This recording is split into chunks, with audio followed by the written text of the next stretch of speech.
Welcome to Agenda Edina, a news program summarizing the actions taken at City Hall that affect you most. I'm your host, Dorothea Marty. At Braemar Golf Course, the Scotty Special is making way for fish tacos and platters of seafood as Tin Fish prepares to take over the grill space. Earlier this year, as part of a plan to improve the bottom line of the municipal golf course operation, the city decided to outsource the grill operations at Braemar to a private vendor with expertise in delivering high-quality food in a public recreation facility. Staff approached Tin Fish, which has been operating a restaurant at Lake Calhoun for many years.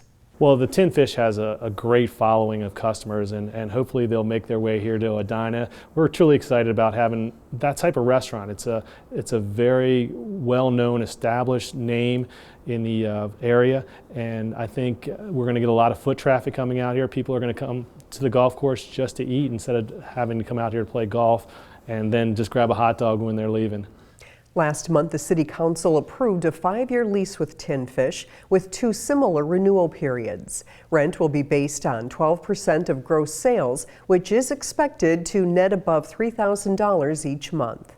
Tin Fish will also pay $1,200 a month for shared utilities. We like to think we're a good restaurant, and we're an attraction for people, a destination, if you will, and certainly in this neighborhood and around the ice gardens and all these kind of operations that are happening here.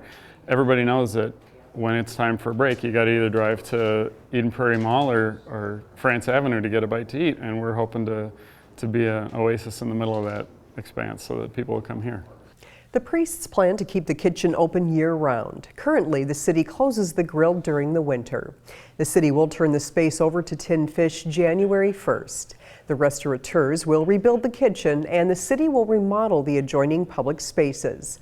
The restaurant is expected to open April 1st to coincide with the opening of the golf course.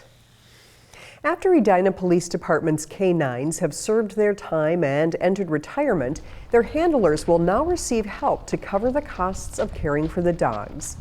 Marlene Joan Grassel made a generous donation of $20,000 to the Edina Crime Prevention Fund in order to start a program that will compensate K-9 handlers providing care to the dogs that have retired from active service with the Edina Police Department. He retires from the city. He's no longer a city employee.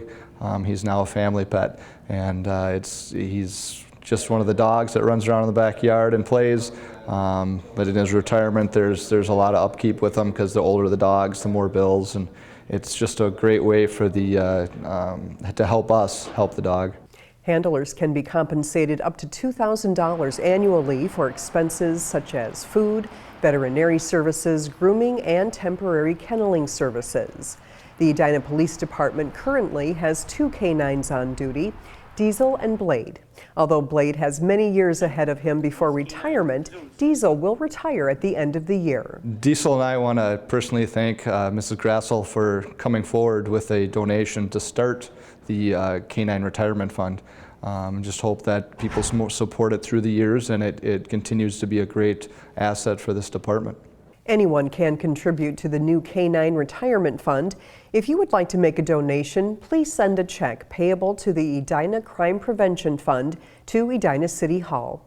Please write K-9 Retirement Fund in the check's memo line. A young Edina resident is doing his part to improve Minnesota's premier indoor park by bringing a valuable children's pastime to Edinborough. High school freshman Will Burns Jr. has been coming to Edinborough Park since he was a small boy. So, when it came time for him to do his capstone project as a Boy Scout, he immediately thought of the indoor park. He's a regular swimmer here at Edinborough. He's come here ever since he was a child to play in the park, and he really had a desire to do this project that would provide a different activity for people coming here to Edinborough. Boy Scout leader Steve Stewart says Eagle Scout candidates pick their own projects, which are meant to provide value and service to the community.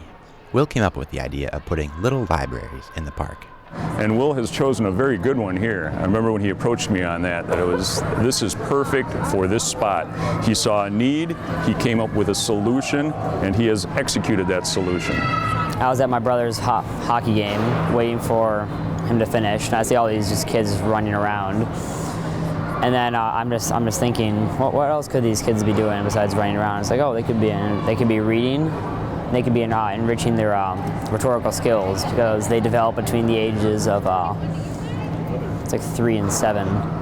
Like, so first, second, and third grade is when they develop the most reading skill. Will knew Edinborough would be the perfect place for his libraries to have a direct impact on literacy. We have those kids here every single day, and so it seemed like just a perfect fit for us. Will's always loved kids. You know, he's always willing to help out, and he's always willing to help them do something. And Will came up with the library reading concept for the kids on his own. I think these are so attractive. People, they're going to be drawn to them, take out books, sit with their children, and hopefully take a book home and bring another book back. That's another part of this that we're hoping for as well. Edinborough Park hereby expresses our gratitude to William A. Burns Jr. of Edina Troop number 123. And thank you to the City of Edina for helping Will guide from a concept to a project. It definitely was not an overnight type of thing. Will constructed the wooden little libraries, secured book donations, and then turned them over to the park. Favorite child's book, Green Eggs and Ham. That was a great one. At Edinborough Park, I'm Matt Koskinen, Edina 16. Edinborough Park is located on York Avenue. Its little libraries are the first in an Edina park. Thanks for watching this episode of Agenda Edina. I'm your host, Dorothea Marty.